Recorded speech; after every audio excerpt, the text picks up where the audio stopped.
everybody. My name is Graham Elwood. You're watching The Political Vigilante, and we are here with Maram, and who goes by Assyrian Girl. I follow you on Twitter, and I Susie Dawson reached out to me to say that you have been, they pulled down a tweet. They've taken you off Twitter. Explain to us exactly what just happened with Twitter. And spoiler alert, audience, it might have to do with putting some truth out there about Palestine. I don't know. I don't want to spoil the I don't want to spoil the plot twist on this, but gee, I wonder if that has anything to do with it. So let us know exactly what has happened.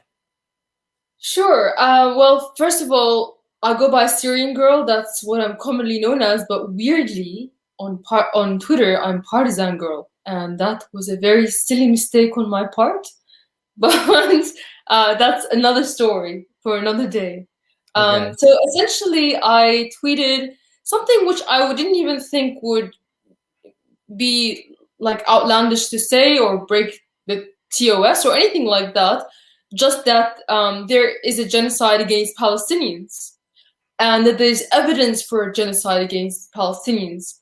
But by comparison, I've seen no evidence of a Uyghur genocide. This is something that the State Department has been pushing and stating that is happening in Xinjiang province in China. The Uyghurs are a specific ethnic group, a Turkic ethnic group that are Muslims, and I'm a Muslim. I'm from Syria, and of course, I've faced the brunt of both, Israel and ISIS. And I have a unique perspective about this. I've also seen a lot of State Department lies over the years, especially in their promotion of these humanitarian wars that, keep being pushed down our throats. So essentially, this statement, I think, hit two wasps' nests at the same time, because I very blatantly compared what is evident to everyone, that there is a genocide of Palestinians, that the Jewish state, they don't want non-Jews in Jerusalem. They're replacing them. They're kicking them out of their homes. They're bulldozing homes. They're shooting people. They're putting kids in prison. Versus what they're telling us is a genocide in Xinjiang, but all that they've shown us is that there's a camp. Now, that a camp does not constitute a genocide, and the United Nations, there's no international body that has stated that there is a genocide going on. But this tweet alone was flagged by Twitter. At first, I thought that this must be a mistake. This must be like artificial intelligence gone wrong. I'll just appeal and I'll wait until a human being looks over it. But it's been 12 days, or maybe now 13, 14 days.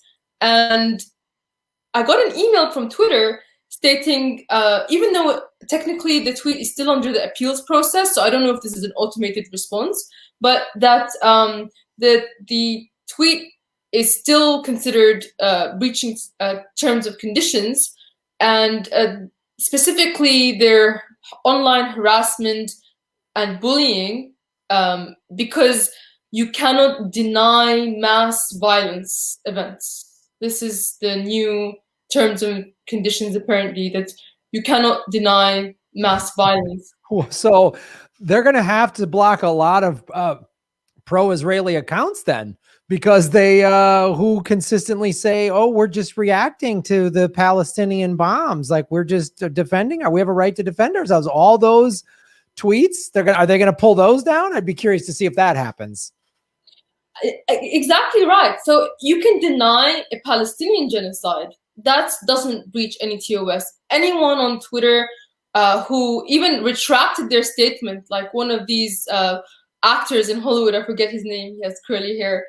He said that there's a genocide going on, but then after some pressure by the Zionist lobby, he actually had to retract his statement and say, oh, actually, there is no genocide of Palestinians going on. I misspoke. Now, technically, isn't he in breach of the terms and conditions? Or is it Mark Buffalo? Yeah, you're right. Then he's in breach of the terms of service now. See, this is the thing. God, these ridiculous terms of service, they constantly contradict each other. And it shows how they are it shows how these big tech companies and these social media companies are just working with the US State Department in essence to push these talking points, because Mark Ruffalo gets a stern talking to, I believe it was Mark Ruffalo who you're referring to. Maybe I'm wrong, but That's right. That's and him. yeah, and he says, "Oh, I misspoke," and so then he should have gotten pulled for that. If he was no, you're just if you misspoke, that's saying you're saying this mass death didn't happen per their terms of service, but they're not going to do that. All it does is just reveal how ridiculous and one-sided it is.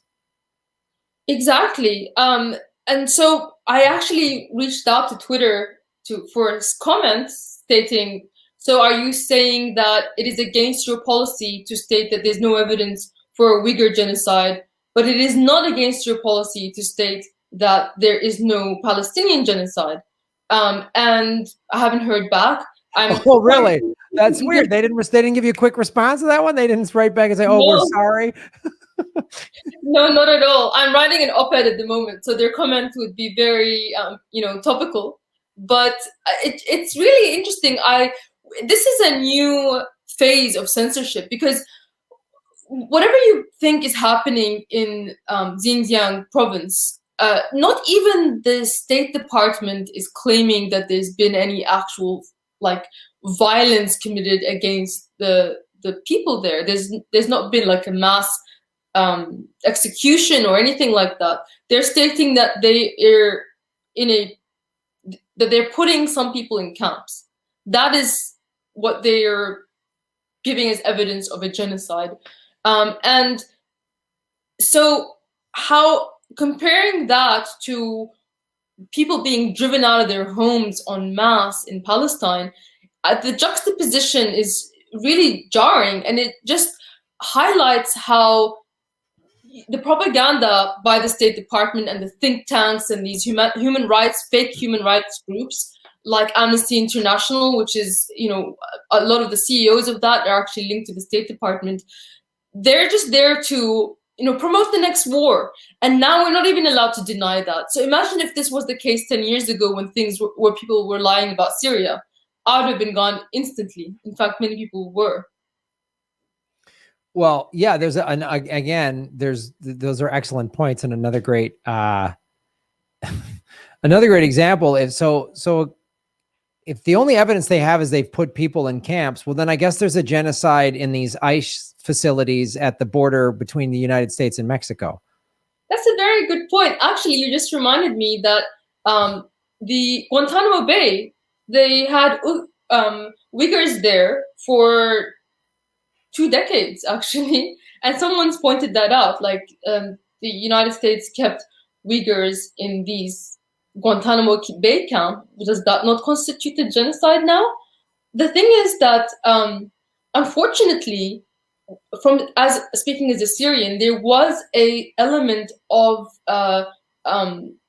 Uyghurs that did join Al-Qaeda and fought in Syria. In fact, 10,000 of them did. And some of them did fight in Afghanistan as well. Now, Guantanamo Bay is a human rights disaster, but to claim now, the hypocrisy of the State Department and whoever runs the show behind the scenes of 20 years ago, Islam was the worst thing ever and we were supposed to hate it and everyone was allowed to say whatever they wanted about it in the media. But now that it's against their interests, suddenly Muslims like myself are, in some cases, seen as human. In other cases, not so much. Not if you're Palestinian or even Syrian, certain segments of Syrian society. Or Iranian, in fact. But the hypocrisy gets me. And I'm now wondering if this is what Twitter can do to me, who I have 150,000 subscribers. I have a verified account. I've been on Twitter for 10 years.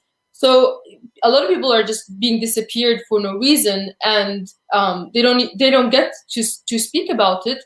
I have to speak on their behalf, and that's why I think something like Pancake is so important. But it just goes to show, like, the next person is going to be afraid to say anything about what they really think is happening in Xinjiang province.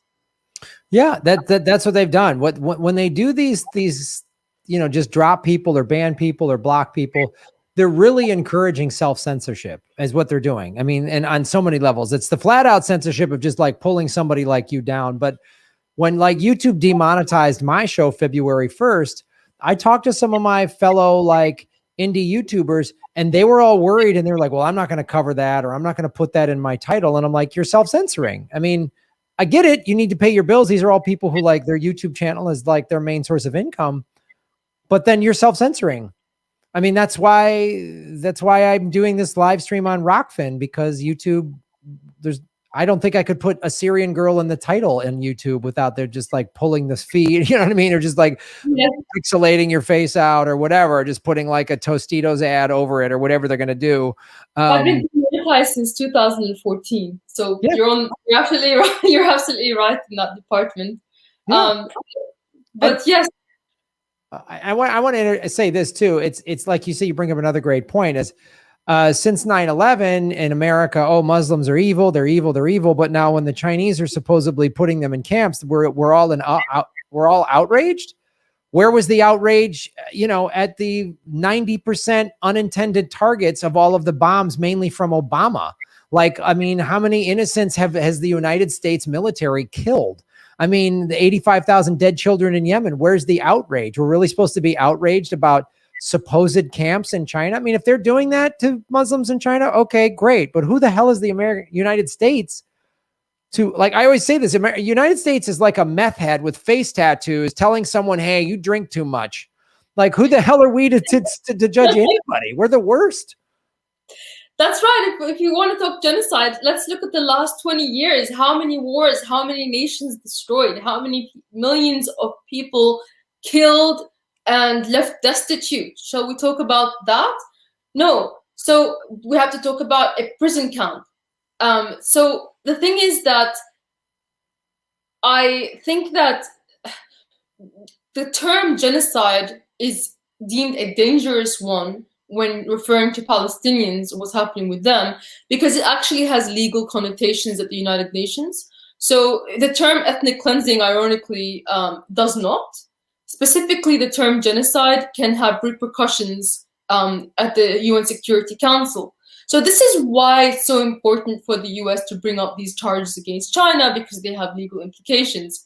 And even though the evidence is so slim, like nobody's being killed or removed from their homes, which at the very least would be what a genocide would be. What they try to do is they try to spin it that it's a cultural genocide, that they are not allowed to use certain names for certain things, there's certain language, like the Turkic language in China. Now, there's very slim evidence that that's actually happening.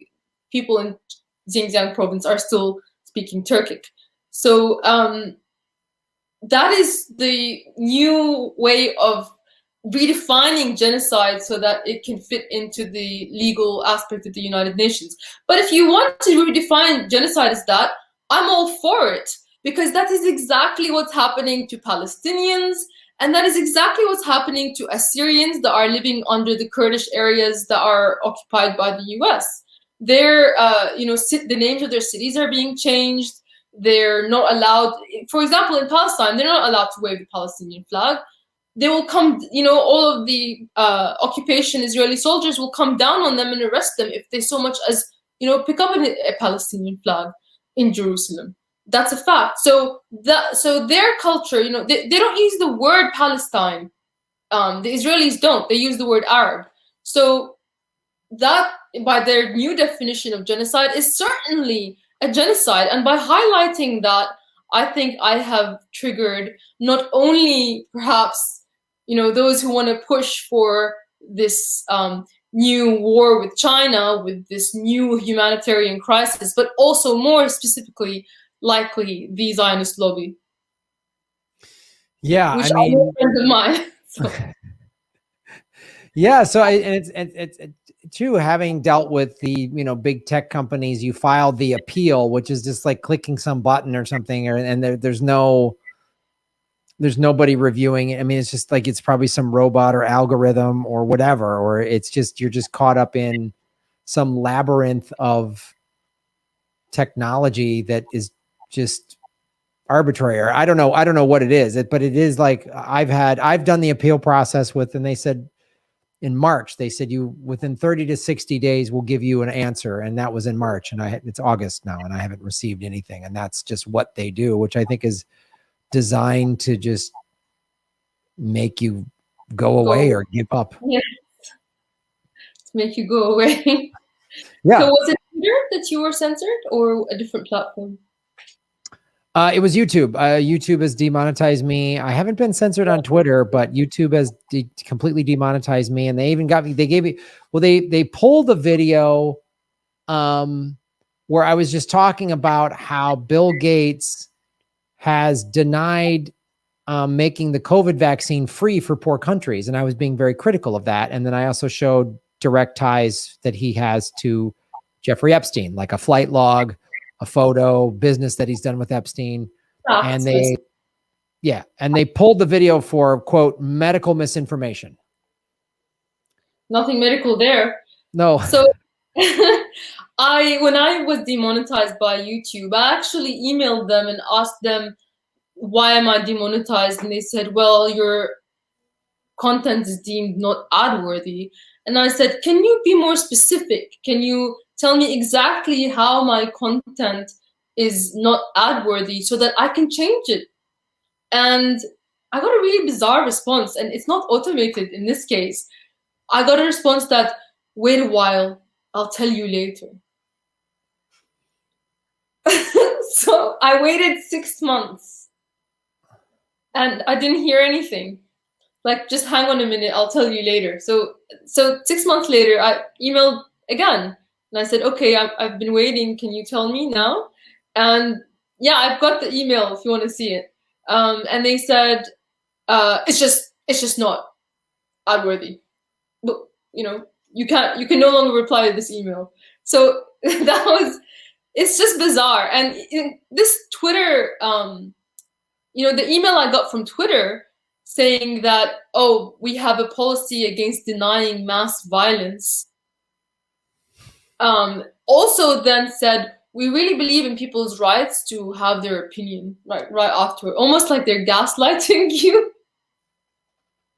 So I just love the corporate speak when they send you some, like, we respect everybody's rights to blah, blah, blah, blah, blah, blah. Yeah, no, you don't. No, you don't. You're pushing a certain agenda. And if you can't deny mass death, then they've just opened themselves up to all the people that have ever just been on the side of any of these American interventionist wars are they all going to get deplatformed or whatever? No, they're not. So exactly. Is anyone denying that what happened in Iraq is a genocide? That will be fine. Of course, it's going to be selective, and the Palestine one is a great example of that. And I think that it just shows that the big tech, it's really, it kind of already was when it began, but now it's becoming more and more obvious that you don't know when the State Department ends and big tech begins. A lot of the people that work there are former military, former intelligence, or they interchange. We do need new platforms. At the end of the day, like Dr. Tim Anderson, a friend of mine, says, these are enemy platforms that we're working on. Not in your case. I mean, you're American. You have rights. You should expect to have freedom of speech as according to your constitution. But for someone like me, who is an Australian citizen, but I come from Syria, I mean, what can I expect? I'm surprised that they let me speak at all. The irony, though, is that they're discussing the Chinese government and how what a police state it is and how it censors its people. And in the meantime, I can't even say there's no evidence for this supposed genocide that nobody is claiming, not even the human rights groups are claiming that there's mass violence. No one is claiming there's mass deaths.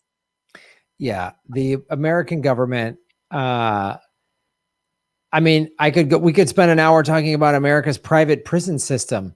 We could talk about all the people in jail in America, mainly people of color, for smoking a plant. I mean, we could go on and on about all of the genocides and crimes the American government is currently committing. I mean, not even getting into how this country was founded, genocide and slavery. This country was founded on genocide and slavery by rich slave owners that didn't want to pay taxes in England. And so they came here and created this country. Like, it's just, America is a scam.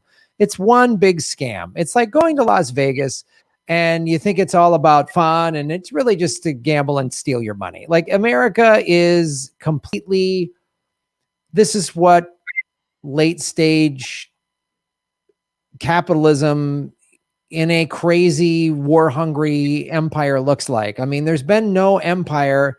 I mean, true to America's form, we're number one at big, crazy military empire, capitalist insanity. Like, no one is as dumb and crazy and as greedy and war hungry as we are.